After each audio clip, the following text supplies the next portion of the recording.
आज जब मैं सम्मानित मंच के समक्ष एक अति सम्मानित श्रोता दल देखता हूं तो अति उत्साहित हो उठता हूं। आज संविधान दिवस के सारगर्भित प्रेरणादायी और ऐतिहासिक कार्यक्रम में आकर मैं बहुत प्रसन्न हूं, मुझे बहुत अच्छा लग रहा है। आज संविधान दिवस के सम्मानित मंच और मंच पर मुख्य अतिथि पद को सुशोभित करने वाली दौसा की लोकप्रिय शख्सियत हमारे बीच है। एक ऐसा विराट व्यक्तित्व जिसको कदाचित मैं शब्दों का लिबास पहनाने में असमर्थ महसूस कर रहा हूं, फिर भी मेरी कोशिश है।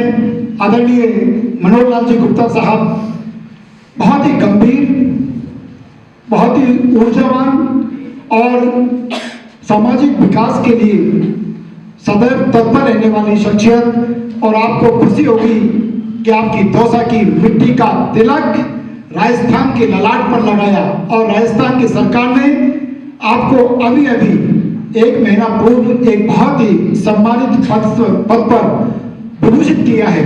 आप डायरेक्टर हैं राजस्थान धरोहर संरक्षण प्राधिकरण के, इनको नियुक्त किया। मैं चाहूंगा एक बार जोरदार आप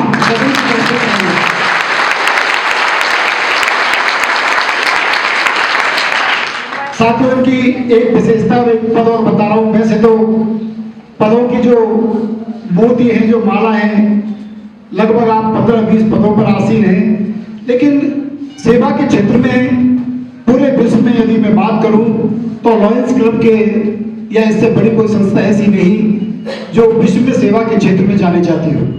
आप लॉयंस क्लब के प्रांतीय अध्यक्ष भी हैं।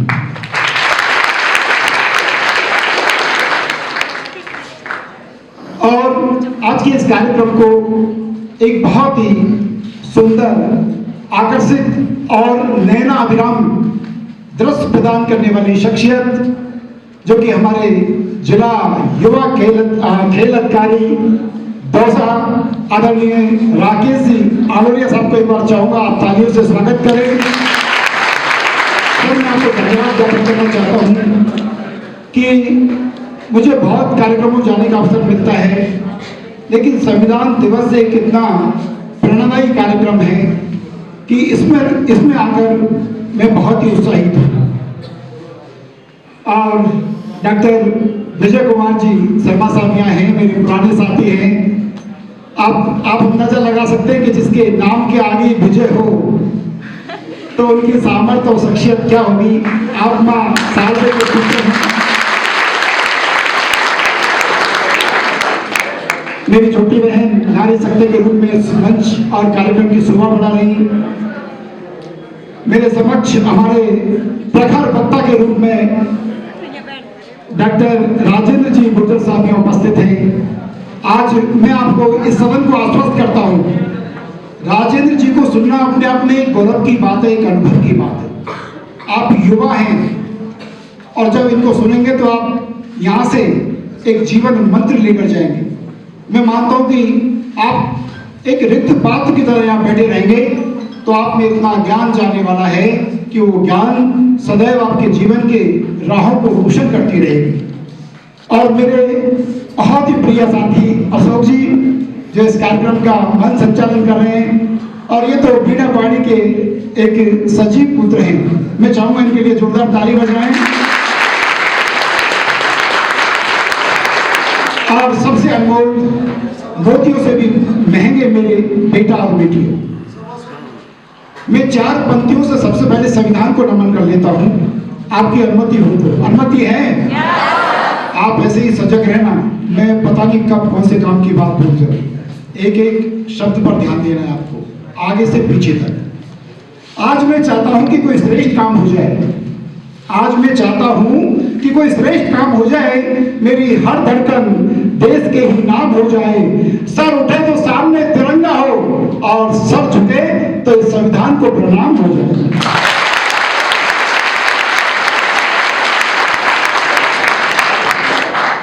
साथियों, मैं अपनी बात एक बहुत ही छोटी सी कहानी से प्रारंभ करना चाहता हूं। कहानी छोटी है लेकिन मारक क्षमता उतनी ही तीखी और तेज है। एक क्लास में यूं ही एक टीचर पढ़ा रहा था, उसके हाथ में एक हिंदुस्तान का नक्शा था, भारत का नक्शा था। उस भारत के नक्शे के उन्होंने 20-25 टुकड़े किए, फाड़ के और क्लास में बांट दिया और बोला कि जो बच्चा इस नक्शे को सबसे जल्दी जोड़ेगा उसको 100 रुपये इनाम मिलेगा। आप ताज्जुब करोगे मित्रों, वो पीछे बैठी एक बालिका छोटी सी, उसने सबसे पहले हाथ ऊपर उठाया। मैंने कहा आपने नक्शे को जोड़ दिया? कि हाँ सर मैंने नक्शे को जोड़ दिया। मैं कहा आप इतनी सी बच्ची, आपने नक्शे को कैसे जोड़ा? आप उसका जवाब सुना। अगर बेटी का जवाब आपके दिल को अंदर तक झकझोर दे तो उस मेरे लिए नहीं, उस बेटी के लिए तालियां बजाना। बेटी ने कहा कि सर मैंने नक्शे के टुकड़ों को उठाया, नक्शे को उल्टा किया और उस पर एक आदमी बना हुआ था, मैं आदमी को जोड़ती हुई चली गई और हिंदुस्तान जुड़ता हुआ चला।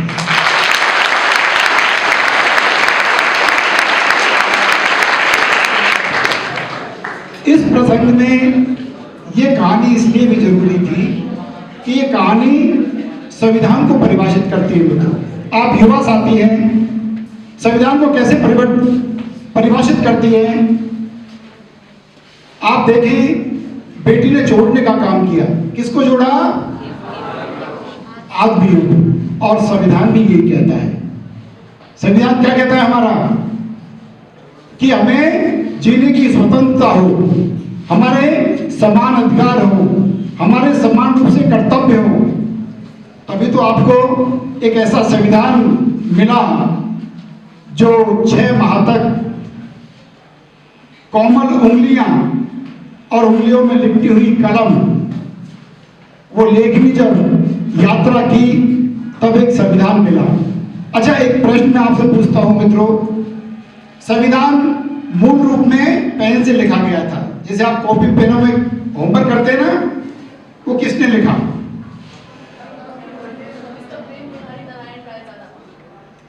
और कोई पीछे से? वेरी गुड, मेरी बेटी के लिए ताली बजा दो एक बार। प्रेम बिहारी जी थे, उन्होंने 6 माह तक निरंतर प्रयास किया, बहुत सुंदर लेखनी, और ये संविधान लिखा गया। आज 26 नवंबर 2015 में हमारी केंद्र सरकार ने एक फैसला किया कि क्यों ना हम संविधान दिवस को 26 नवंबर को प्रतिवर्ष संविधान दिवस मनाएं। साथियों, इकट्ठे होना, वक्तव्य देना, भाषण देना, मंच सजाना, कार्यक्रम रखना, ये बहुत अलग बात है। लेकिन हमारा जीवन वाक्य क्या होना चाहिए? हमारा जीवन वाक्य हो कि कोई भी कार्यक्रम हो, वहां से अमृत निकालकर हम अपने साथ लेकर जाएं।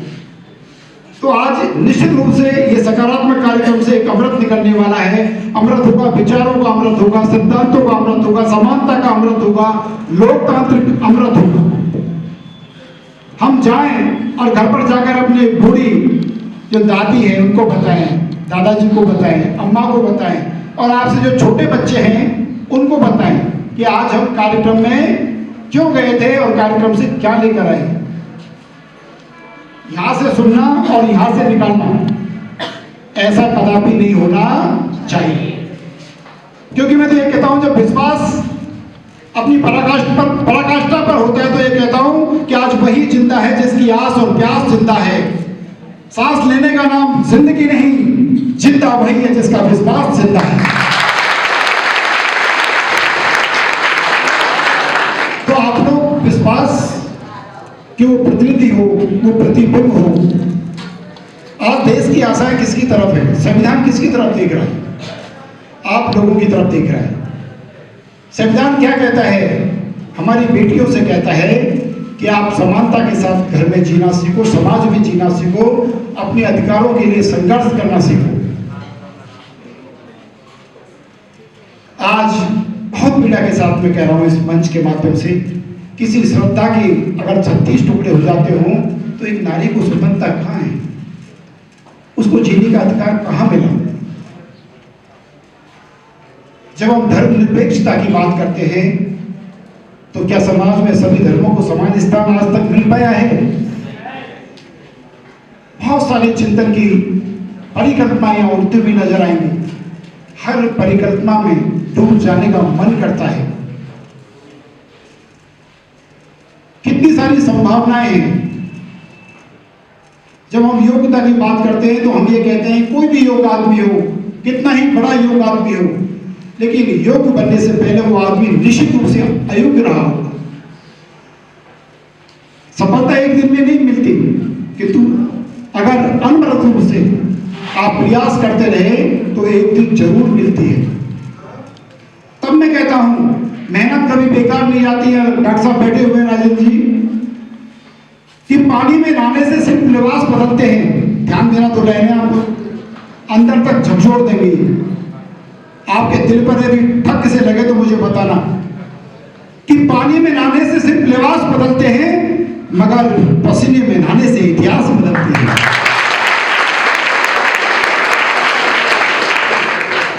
हम मन से अपेक्षा करते हैं कि इनके अनुभवों का लाभ इस देश को मिले, समाज को मिले, लेकिन कहीं ना कहीं हमारी अपेक्षाएं इन युवा कांधों पर आगे टिक जाती हैं।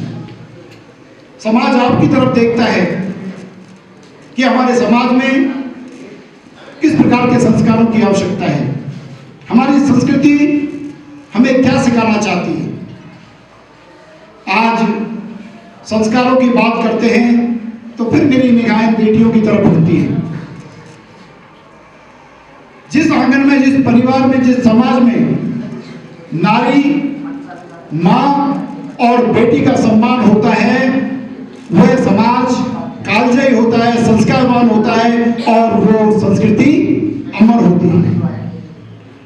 जब इतनी सारी बेटियां टकटकी नजरों से जब मुझे निहारती हैं तो फिर मैं ये कहता हूं कि मेहंदी कुमकुम रोली का त्योहार नहीं होता डॉक्टर साहब बेटियों के लिए, कि मेहंदी कुमकुम रोली का त्योहार नहीं होता और रक्षा बंधन के चंदन का प्यार नहीं होता और उसका आंगन एकदम सूना सूना लगता है जिसके घर